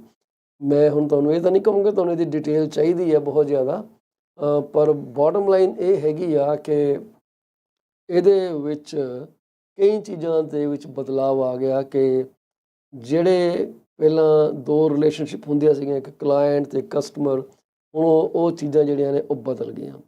ਇਸ ਵਕਤ ਕਲਾਇੰਟ ਕਸਟਮਰ ਵਾਲੀ ਜਿਹੜੀ ਕਹਾਣੀ ਆ ਉਹ ਖਤਮ ਹੋ ਗਈ ਜੀ, ਉਹ ਬਦਲ ਗਈ ਆ। ਇਸ ਵਕਤ ਤੁਸੀਂ ਕਲਾਇੰਟ ਹੀ ਕਲਾਇੰਟ ਹੋ, ਹੋਰ ਕੁਛ ਨਹੀਂ ਗਾ। ਸੋ ਹੁਣ ਉਹਦੇ 'ਚ ਫ਼ਰਕ ਕੀ ਪੈ ਗਿਆ? Working with A real estate agent ਦੇ ਵਿੱਚ ਇਹ ਹੈ ਕਿ ਜੇ ਤੁਸੀਂ ਕਿਸੇ ਏਜੰਟ ਨਾਲ ਕੰਮ ਕਰਦੇ ਹੋ, ਪਹਿਲੀ ਗੱਲ ਤਾਂ ਇਹ ਹੈ ਕਿ ਤੁਹਾਨੂੰ ਇਹ ਯਕੀਨੀ ਹੋਣਾ ਚਾਹੀਦਾ ਕਿ ਉਹ ਜਿਹੜਾ ਸ਼ਖਸ ਹੈ ਉਹ ਪ੍ਰੋਪਰਲੀ ਲਾਇਸੈਂਸਡ ਹੈਗਾ ਤੇ ਰਜਿਸਟਰਡ ਹੈਗਾ real estate council of ontario ਨਾਲ। ਤੁਸੀਂ ਉਹਦਾ ਰੀਕੋ ਲਾਇਸੈਂਸ ਡਿਮਾਂਡ ਕਰ ਸਕਦੇ ਹੋ। Agents are mandated to carry their license 24/7 365 as long as they are working in real estate। So mostly ਅੱਜ ਕੱਲ੍ਹ ਸਾਡੇ ਕੋਲ ਐਪ ਹੈਗੀ ਹੈ, so it is available on app, it is downloadable right away, ਇਹ ਰਿਫਰੈਸ਼ ਹੁੰਦਾ ਰਹਿੰਦਾ। ਸੋ ਤੁਸੀਂ ਉਹਨੂੰ ਕਹਿ ਸਕਦੇ ਹੋ ਭਾਈ ਮੈਨੂੰ ਆਪਣਾ ਲਾਇਸੈਂਸ ਦਿਖਾ। ਜੇ ਜਿਹੜੇ ਰੀਅਲ ਅਸਟੇਟ ਏਜੰਟ ਹੈਗੇ ਆ ਉਹਨਾਂ ਦੀ ਡਿਊਟੀ ਹੈ ਤੁਹਾਨੂੰ ਵੈਲਿਊਏਬਲ ਇਨਫੋਰਮੇਸ਼ਨ, ਐਡਵਾਈਸ ਤੇ ਗਾਈਡੈਂਸ ਪ੍ਰੋਵਾਈਡ ਕਰਨ ਦੀ, ਠੀਕ ਹੈ ਜੀ, and keeping your best interest in mind. ਜੇ ਤੁਸੀਂ ਸੈਲਰ ਹੋ ਤਾਂ ਤੁਹਾਡਾ ਏਜੰਟ ਤੁਹਾਨੂੰ ਮਾਰਕੀਟ ਦੇ ਸੰਬੰਧੀ ਜਾਣਕਾਰੀ ਦੇ ਸਕਦਾ, ਤੁਹਾਨੂੰ ਬੈਸਟ ਜਿਹੜੀ ਪਲਾਨ ਹੈਗਾ ਬਾਇਰਸ ਨੂੰ ਅਟਰੈਕਟ ਕਰਨ ਦਾ ਅਤੇ ਤੁਹਾਡੇ ਮਕਾਨ ਲਈ ਬੈਸਟ ਪ੍ਰਾਈਜ਼ ਲੈਣ ਦਾ ਤੁਹਾਨੂੰ ਤਰੀਕਾਕਾਰ ਦੱਸ ਸਕਦਾ। Market or advertise your home including arranging photographs, videos and virtual tour ਉਹ ਕਰੇਗਾ ਤੁਹਾਡੇ ਵਾਸਤੇ। ਰੈਫਰਲ ਤੁਹਾਨੂੰ ਦੇਵੇਗਾ ਦੂਸਰੇ ਪ੍ਰੋਫੈਸ਼ਨਲ ਦੇ ਵਾਸਤੇ ਜੇ ਤੁਹਾਨੂੰ ਉਹਨਾਂ ਦੀ ਜ਼ਰੂਰਤ ਚਾਹੀਦੀ ਹੈ, ਜਿਵੇਂ ਸਟੇਜਿੰਗ ਕੰਪਨੀ ਹੋ ਗਈ, ਲਾਇਰ ਹੋ ਗਿਆ, ਮੂਵਰਸ ਹੋ ਗਏ, ਉਹ ਤੁਹਾਨੂੰ ਉਹ ਪ੍ਰੋਵਾਈਡ ਕਰ ਸਕਦੇ, ਠੀਕ ਹੈ ਜੀ। ਤੁਸੀਂ ਯੂ ਕੈਨ ਆਲਵੇਜ਼ ਆਸਕ ਦਮ that do you know anyone who may move me or any lawyer, so they will give you some suggestion about that। ਤੁਹਾਡੇ ਮਕਾਨ ਦੀਆਂ ਇਨਸਪੈਕਸ਼ਨਸ ਹੋਣੀਆਂ ਨੇ ਉਹਨੂੰ ਅਟੈਂਡ ਕਰ ਸਕਦਾ, ਠੀਕ ਹੈ। ਇੰਟਰਸਟਿਡ ਬਾਇਰ ਵਾਸਤੇ ਸ਼ੋਇੰਗਸ ਕਰਨਾ ਉਹਦੀ ਡਿਊਟੀ ਹੈ ਜੀ। ਤੁਹਾਨੂੰ ਐਡਵਾਈਜ਼ ਕਰ ਸਕਦਾ ਕਿ ਜੇ ਇੱਕ ਤੋਂ ਜ਼ਿਆਦਾ ਆਫਰ ਆਉਂਦੇ ਆ ਤਾਂ ਉਹਨੂੰ ਕਿੱਦਾਂ ਤੁਸੀਂ ਉਹਨੂੰ ਹੈਂਡਲ ਕਰਨਾ, ਠੀਕ ਹੈ। ਅਤੇ ਤੁਸੀਂ ਕਿੰਨੇ ਕੁ ਕੰਟੈਂਟ ਸ਼ੇਅਰ ਕਰਨਾ ਚਾਹੁੰਦੇ ਹੋ, ਤੁਹਾਨੂੰ ਉਹਦੇ ਨਾਲ ਸਿੱਧੀ ਅਪਫਰੰਟ ਗੱਲਬਾਤ ਕਰਨੀ ਪੈਣੀ ਹੈ। ਅਤੇ ਹੋਰ ਜਿਹੜੇ ਟ੍ਰਾਂਜੈਕਸ਼ਨ ਰਿਲੇਟਿਡ ਅਫੇਅਰਸ ਹੈਗੇ ਆ ਤੁਸੀਂ ਉਹਦੇ ਨਾਲ ਡਿਸਕਸ ਕਰ ਸਕਦੇ ਹੋ। ਤੁਹਾਡਾ ਏਜੰਟ ਜਿਹੜਾ ਹੈ, ਜੇ ਤੁਸੀਂ ਸੈਲਰ ਹੋ ਤੇ ਆਫਰਸ ਨੂੰ ਵੈਟ ਕਰੂਗਾ, ਪੋਟੈਂਸ਼ੀਅਲ ਬਾਇਰ ਨੂੰ ਯਕੀਨੀ ਬਣਾਉਣ ਲਈ ਕਿ ਤੁਹਾਡੀ ਪ੍ਰਾਪਰਟੀ ਜਿਹੜੀ ਹੈ ਇਹ ਕਲੋਜ਼ ਹੋਏਗੀ। ਬਾਇਰਸ ਦੇ ਨਾਲ ਬਾਇਰ ਦੇ ਏਜੰਟ ਨਾਲ ਤੁਹਾਡੀ ਪ੍ਰਾਪਰਟੀ ਵਾਸਤੇ ਨੈਗੋਸ਼ੀਏਟ ਕਰੇਗਾ ਟੁੱਥ ਐਂਡ ਨੇਲ, ਅਤੇ ਤੁਹਾਨੂੰ ਸਾਰੇ ਪੇਪਰ ਵਰਕ ਥਰੂ ਕਲੋਜ਼ਿੰਗ ਤਾਂ ਤੁਹਾਡੇ ਨਾਲ ਉਹ ਚੱਲੇਗਾ। ਜੇ ਤੁਸੀਂ ਇੱਕ ਬਾਇਰ ਹੋ ਤਾਂ ਤੁਹਾਨੂੰ ਅਸਿਸਟ ਕਰੂਗਾ getting pre approvals for financing, ਪਹਿਲਾ ਕਦਮ ਅਪਰੂਵਲ ਫੋਰ ਫਾਈਨੈਂਸਿੰਗ, ਤਾਂ ਕਿ ਤੁਹਾਨੂੰ ਪਤਾ ਹੋਏ ਕਿ ਤੁਸੀਂ ਕਿੰਨੇ ਤੱਕ ਦਾ ਮਕਾਨ ਜਿਹੜਾ ਉਹ ਖਰੀਦ ਸਕਦੇ ਹੋ। So make you aware of any tax exemption you may get, ਜਿਵੇਂ ਫਸਟ ਟਾਈਮ ਬਾਇਰ ਰਿਬੇਟਸ ਹੈਗੀਆਂ ਨੇ $4000 ਤੱਕ, ਠੀਕ ਹੈ ਨਾ ਜੀ, ਤੁਹਾਨੂੰ ਮਿਲ ਸਕਦੇ ਆ। ਟੋਰੰਟੋ 'ਚ ਡਬਲ ਲੈਂਡ ਟਰਾਂਸਫਰ ਟੈਕਸ ਤੁਹਾਨੂੰ ਪੈਣਾ। ਇਸ ਤੋਂ ਇਲਾਵਾ ਤੁਹਾਨੂੰ 15% ਫੈਡਰਲ ਟੈਕਸ ਰਿਬੇਟ ਮਿਲ ਸਕਦੀ ਹੈ, ਉਹਦੇ ਬਾਰੇ ਤੁਹਾਨੂੰ ਜਾਣਕਾਰੀ ਦੇਵੇ। Gather and share information about neighbourhood ਜਿਸ ਤੁਸੀਂ ਇੰਟਰਸਟ ਰੱਖਦੇ ਹੋ, ਅਤੇ ਹੋਮ ਜਿਹੜੇ ਤੁਹਾਡੀ ਕ੍ਰਾਈਟੇਰੀਆ ਨੂੰ ਮੀਟ ਕਰਦੇ ਹੈਗੇ ਆ, ਤੁਹਾਨੂੰ ਮਕਾਨ ਤੁਹਾਡੇ ਟਾਈਮ ਅਨੁਸਾਰ ਤੁਹਾਨੂੰ ਦਿਖਾਉਣ ਦਾ ਪਲਾਨ ਸੈੱਟ ਕਰੇਗਾ। ਇਨਕੁਆਇਰੀ ਕਰੇਗਾ ਤੁਹਾਡੇ ਵਾਸਤੇ ਕਿ ਦੀ ਜ਼ੋਨਿੰਗ ਠੀਕ ਆ, ਪ੍ਰੋਪਰਟੀ ਯੂਜ਼ ਜਿਹੜਾ ਪ੍ਰੋਪਰ ਹੈਗਾ। Of course your lawyer is also involved with all this things at the time of closing, ਪਰ ਉਸ ਤੋਂ ਪਹਿਲਾਂ ਵੀ ਇਹ ਚੀਜ਼ਾਂ ਜਿਹੜੀਆਂ ਜੇ ਪਤਾ ਹੋਣ ਦੀ ਚੰਗੀ ਗੱਲ ਆ। ਪ੍ਰੋਪਰਟੀ 'ਤੇ ਕੋਈ ਵਰਕ ਆਰਡਰ ਤਾਂ ਨਹੀਂ ਪੈਂਡਿੰਗ ਪਿਆ, ਜੇ ਪਿਆ ਤਾਂ ਉਹਦਾ ਕਿੰਨਾ ਕੁ ਕੰਮ ਰਹਿੰਦਾ, ਠੀਕ ਹੈ। ਕੰਪਲੀਸ਼ਨ ਦਾ ਕਦੋਂ ਸਾਨੂੰ ਸਰਟੀਫਿਕੇਟ ਮਿਲ ਸਕਦਾ, ਕੋਈ ਕਾਸਟ ਇਨਵੋਲਵ ਹੈਗੀ ਆ। ਸੋ make sure you factor all those things. ਤੁਹਾਨੂੰ ਕੰਪੀਟਿੰਗ ਆਫਰ ਜਦੋਂ ਮਿਲਦੇ ਆ ਤਾਂ ਉਹ ਤੁਹਾਨੂੰ ਦੱਸੂਗਾ ਕਿ ਬੈਸਟ ਸਟ੍ਰੈਟਜੀ ਕੀ ਹੈਗੀ ਆ। So best strategy is not putting more money on the table, maybe steer away from the property as well. So seller ਦੇ ਨਾਲ ਨੈਗੋਸ਼ੀਏਟ ਕਰਨਾ ਉਹਦੀ ਡਿਊਟੀ ਹੈ ਤੁਹਾਡੇ ਏਜੰਟ ਦੀ, ਅਤੇ ਤੁਹਾਨੂੰ ਪੇਪਰ ਵਰਕ ਥਰੂ ਗਾਈਡ ਕਰੂਗਾ ਜੀ। ਰੈਫਰਲ ਤੁਹਾਨੂੰ ਜੇ ਪ੍ਰੋਫੈਸ਼ਨਲ ਦਾ ਚਾਹਿਆ, ਜਿਵੇਂ ਹੋਮ ਇੰਸਪੈਕਸ਼ਨ ਕੰਪਨੀਜ਼ ਹੋ ਗਈਆਂ, ਲਾਇਰਸ ਹੋ ਗਏ, ਠੀਕ ਹੈ ਜੀ, ਅਤੇ ਕੋਈ ਕੰਟਰੈਕਟਰ ਹੋ ਗਏ ਤੁਹਾਡੇ ਕੰਮ ਵਾਸਤੇ, ਉਹਦੇ ਵਾਸਤੇ ਤੁਹਾਨੂੰ ਐਡਵਾਈਜ਼ ਕਰੂਗਾ। ਸੋ ਤੁਹਾਨੂੰ ਇਹਦੇ ਨਾਲ ਬੈਨੀਫਿਟ ਹੋਊਗਾ, ਕਿਉਂਕਿ ਬ੍ਰੋਕਰੇਜ ਦੇ ਏਜੰਟ ਜਿਹੜੇ ਹੈ ਜੇ ਤੁਹਾਨੂੰ ਕਲਾਇੰਟ ਦੇ ਤੌਰ ਤੇ ਲੈਂਦੇ ਆ। If you are not a client then you are a self represented party, SRP। ਠੀਕ ਹੈ ਜੀ। ਜੇ ਉਹ ਉੱਦਾਂ ਹੀ ਕੰਮ ਹੋ ਗਿਆ ਜਿਵੇਂ ਕਚਹਿਰੀ, ਤੁਸੀਂ ਜੱਜ ਨੂੰ ਕਹੋ ਜੀ ਮੈਂ ਤਾਂ ਆਪਣਾ ਕੇਸ ਖੁਦ ਹੀ ਲੜਨਾ, ਮੈਨੂੰ ਕੋਈ ਲਾਇਰ ਨਹੀਂ ਚਾਹੀਦਾ। ਸੋ ਦੂਸਰੇ ਪਾਸੇ ਜੇ ਤੁਸੀਂ ਐਜ਼ ਕਲਾਇੰਟ ਕੰਮ ਕਰਦੇ ਹੋ ਤਾਂ ਏਜੰਟ ਦੀ ਤੁਹਾਡੇ ਨਾਲ ਅਨਡਿਵਾਈਡਡ ਲਾਇਲਟੀ ਜਿਹੜੀ ਹੈ ਉਹ ਬਣੀ ਗਈ। So he has to make sure your interests are paramount to them. Throughout the transaction, your best interest should be, at the forefront of every dialogue, every inquiry they conduct. ਉਹਨਾਂ ਨੂੰ duty ਬਣਦੀ ਉਹਨਾਂ ਦੀ ਕਿ ਤੁਹਾਨੂੰ ਹਰ ਇੱਕ ਚੀਜ਼ ਬਾਰੇ ਜਿਹੜੀ ਆ ਪ੍ਰੋਪਰ ਗਾਈਡੈਂਸ ਦੇਣ ਤੇ ਡਿਸਕਲੋਜ਼ ਕਰਨ ਜੋ ਵੀ ਹੈਗਾ। ਤੁਹਾਡੀ ਜਿਹੜੀ ਇਨਫੋਰਮੇਸ਼ਨ ਹੈਗੀ ਆ ਉਹਨੂੰ ਕੌਨਫੀਡੈਂਸ਼ੀਅਲ ਰੱਖਣਾ ਵੀ ਏਜੰਟ ਦੀ ਜ਼ਿੰਮੇਵਾਰੀ ਹੈ। ਮੋਸਟਲੀ ਜਿਹੜੇ ਬਾਇਰਸ ਹੈਗੇ ਆ ਉਹ ਕਮਿਸ਼ਨ ਪੇ ਨਹੀਂ ਕਰਦੇ, but there may be certain circumstances ਜਿੱਥੇ ਕਿ ਬਾਇਰਸ ਨੂੰ ਕਮਿਸ਼ਨ ਪੇ ਕਰਨੀ ਪੈ ਸਕਦੀ ਹੈ। ਠੀਕ ਹੈ, ਉਹ ਜਿਹੜੀਆਂ ਗੱਲਾਂ ਨੇ ਆਫਰ ਸਬਮਿਟ ਕਰਨ ਤੋਂ ਪਹਿਲਾਂ ਕਲੀਅਰ ਅਪ ਹੁੰਦੀਆਂ ਨੇ। ਜੇ ਨਹੀਂ ਕੀਤੀਆਂ ਤਾਂ do not sign any offer document unless you fully understand ਕਿ ਕਿਹੜਾ ਬੰਦਾ ਕਮਿਸ਼ਨ ਪੇ ਕਰ ਰਿਹਾ। ਐਕਸਾਈਟਮੈਂਟ ਦੇ ਵਿੱਚ ਅਸੀਂ ਸਾਈਨ ਕਰਦੇ ਜਾਂਦੇ ਹਾਂ ਤੇ ਮੁੜ ਕੇ ਅਸੀਂ ਕਹਿੰਦੇ ਯਾਰ ਏਜੰਟ ਨੇ ਸਾਡੇ ਨਾਲ ਧੋਖਾ ਕੀਤਾ, ਪਰ ਅਸੀਂ ਵੀ ਗੌਰ ਨਾ ਕਰਨ ਦੇ ਗੁਨਾਹਗਾਰ ਹੁੰਦੇ ਹਾਂ ਕਿ ਯਾਰ ਕਰ ਲੈਣਾ ਚਾਹੀਦਾ ਸੀਗਾ। ਜੇ ਏਜੰਟ ਦਾ ਕੋਈ ਕਨਫਲਿਕਟ ਆਫ ਇੰਟਰਸਟ ਹੈਗਾ ਤਾਂ ਤੁਹਾਨੂੰ ਉਹ ਡਿਸਕਲੋਜ਼ ਕਰੂਗਾ ਕਿ ਉਹਦੀ ਪ੍ਰੋਪਰਟੀ ਹੈਗੀ ਆ, ਉਹਦੇ ਪਰਿਵਾਰ ਦੇ ਕਿਸੇ ਜੀ ਦੀ ਪ੍ਰੋਪਰਟੀ ਹੈਗੀ ਆ, they have to tell you. ਤੁਹਾਡੀਆਂ ਵੀ ਜ਼ਿੰਮੇਵਾਰੀਆਂ ਨੇ ਐਜ਼ ਏ ਕਲਾਇੰਟ।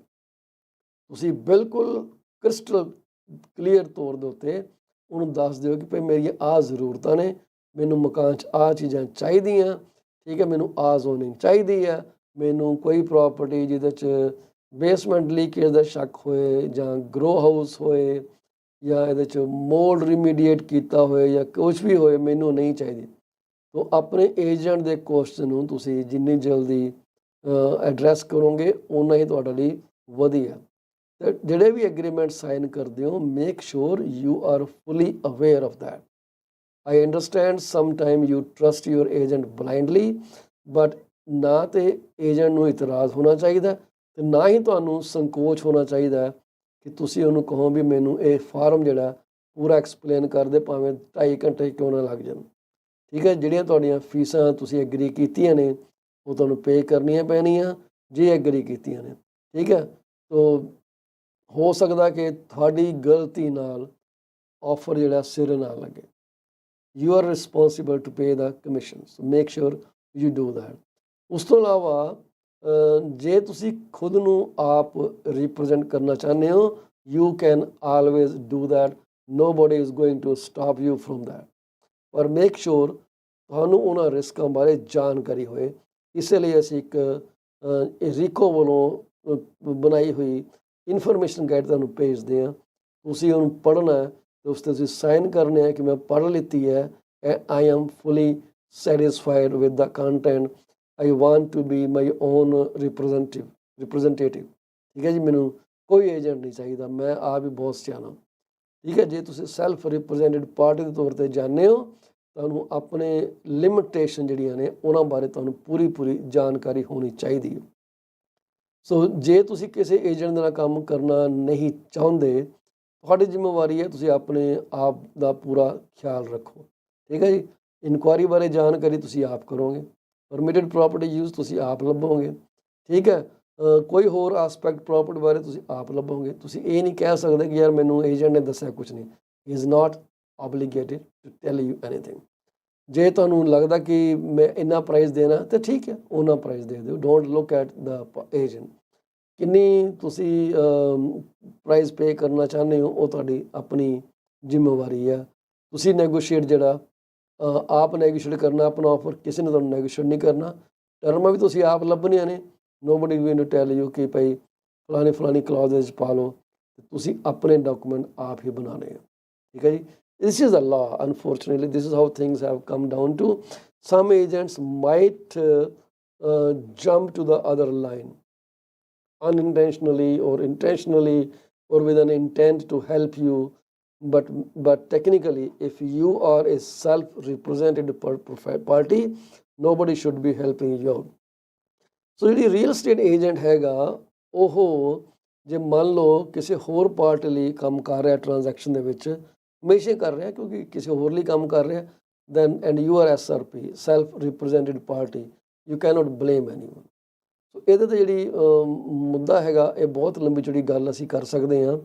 ਜੇ ਤੁਸੀਂ ਖੁਦ ਆਪਣੇ ਆਪ ਨੂੰ ਰਿਪਰੈਜ਼ੈਂਟ ਕਰਦੇ ਹੋ ਤਾਂ ਮੇਕ ਸ਼ੋਰ ਕਿ ਤੁਸੀਂ ਕੁਝ ਗੱਲਾਂ ਆਪਣੇ ਦਾ ਅੱਗੇ ਰੱਖੋ ਕਿ ਤੁਸੀਂ ਕਿਉਂ ਪ੍ਰੋਪਰਟੀ ਬਾਏ ਕਰਨੇ ਹੋ, ਤੁਹਾਡਾ ਮਿਨੀਮਮ ਪ੍ਰਾਈਸ ਕੀ ਹੈ, ਮੈਕਸਿਮਮ ਪ੍ਰਾਈਸ ਤੁਸੀਂ ਕੀ ਦੇ ਸਕਦੇ ਹੋ, ਤੁਹਾਡੇ ਟਰਮਸ ਐਂਡ ਕੰਡੀਸ਼ਨ ਕੀ ਹੋਣਗੀਆਂ। ਕਿਉਂਕਿ ਜੇ ਏਜੰਟ ਸੈਲਰ ਨੂੰ ਰਿਪਰੈਜ਼ੈਂਟ ਕਰਦਾ then you are in a big trouble. Whatever you tell him will be conveyed to their client, which is the seller. So you may lose on certain things. So make sure you understand it. ਜੇ ਤੁਹਾਨੂੰ ਇੱਕ guide ਚਾਹੀਦੀ ਹੈ, feel free to call me and I would be more than happy to share it with you. Right? You are just a SRP now onwards. So ਸਾਡਾ programme ਜਿਹੜਾ ਸਮਾਪਤੀ ਵਾਲੇ ਅੱਗੇ ਲੈਣੀ ਚਾਹਾਂਗੇ। ਜਾਣ ਤੋਂ ਪਹਿਲਾਂ ਅਸੀਂ ਆਪਣੇ ਉਹਨਾਂ ਸਾਰੇ ਪਰਿਵਾਰਾਂ ਦੇ ਨਾਲ ਜਿਹੜੇ ਸਾਡੇ ਪ੍ਰੋਗਰਾਮ ਜੁੜਦੇ ਆ ਤੇ ਜਿਨ੍ਹਾਂ ਜਾਂ ਨਹੀਂ ਵੀ ਜੁੜਦੇ, ਜਿਨ੍ਹਾਂ ਦੇ ਪਰਿਵਾਰ ਦਾ ਕੋਈ ਜੀ ਉਸ ਅਕਾਲ ਪੁਰਖ ਵਾਹਿਗੁਰੂ ਦੇ ਬੁਲਾਵੇ ਅਨੁਸਾਰ ਇਸ ਫਾਨੀ ਸੰਸਾਰ ਨੂੰ ਅਲਵਿਦਾ ਕਹਿ ਗਿਆ, ਅਸੀਂ ਉਹਨਾਂ ਸਾਰੇ ਪਰਿਵਾਰਾਂ ਦੇ ਦੁੱਖ ਦੇ ਵਿੱਚ ਸ਼ਰੀਕ ਹਾਂ ਜੀ। ਆਪਣੀਆਂ ਦਿਲੋਂ ਅਸੀਂ ਉਹਨਾਂ ਨੂੰ ਆਪਣੀਆਂ ਅਫਸੋਸਾਂ ਭੇਜਦੇ ਹਾਂ ਜੀ। ਉਹਨਾਂ ਨੂੰ ਅਸੀਂ ਦੁਆ ਕਰਦੇ ਹਾਂ ਪਰਮਾਤਮਾ ਅੱਗੇ, ਪਰਮਾਤਮਾ ਵਿਛੜੀ ਰੂਹ ਨੂੰ ਆਪਣੇ ਚਰਨੀ ਨਿਵਾਸ ਬਖਸ਼ੇ, ਆਵਾਗਮਨ ਦੇ ਚੱਕਰ ਤੋਂ ਮੁਕਤ ਰੱਖੇ ਤੇ ਤੁਹਾਨੂੰ ਇਸ ਸਦਮੇ ਚੋਂ ਬਾਹਰ ਕੱਢ ਕੇ ਤੁਹਾਨੂੰ ਅੱਗੇ ਜਿਉਣ ਦੀ ਪ੍ਰੇਰਨਾ ਦੇਵੇ। ਸਤਿ ਸ਼੍ਰੀ ਅਕਾਲ ਜੀ। ਕੱਲ੍ਹ ਫੇਰ ਤੁਹਾਡੇ ਨਾਲ ਮਿਲਾਂਗੇ ਇਸੇ ਟਾਈਮ ਦੇ ਉੱਤੇ 6:30 7:30 ਵਜੇ ਈਸਟਰਨ ਸਟੈਂਡਰਡ ਟਾਈਮ। ਤੁਸੀਂ ਸਾਡੇ ਪ੍ਰੋਗਰਾਮ 'ਚ ਆਉਣਾ ਹੋਏ ਜੀ, ਸਦਕੇ ਆਓ। ਆਪਣੇ ਪ੍ਰੋਗਰਾਮ ਨੂੰ, ਆਪਣੇ ਬਿਜ਼ਨਸ ਨੂੰ ਪ੍ਰਮੋਟ ਕਰਨਾ ਹੋਏ, ਕੋਈ ਕਮਿਊਨਿਟੀ ਰਿਲੇਟਿਡ ਜਾਣਕਾਰੀ ਦੇਣੀ ਹੋਏ, ਆਪਣੇ ਬਰਥਡੇ ਬਾਰੇ ਕੋਈ ਜ਼ਿਕਰ ਕਰਨਾ ਹੋਏ, ਆਪਣੇ ਪਿਆਰਿਆਂ ਦੇ ਬਰਥਡੇ ਬਾਰੇ ਸਾਡੇ ਕੋਲ ਅਨਾਊਂਸਮੈਂਟ ਕਰਾਉਣੀ ਹੋਏ, we are here to help you for free. ਸਤਿ ਸ਼੍ਰੀ ਅਕਾਲ।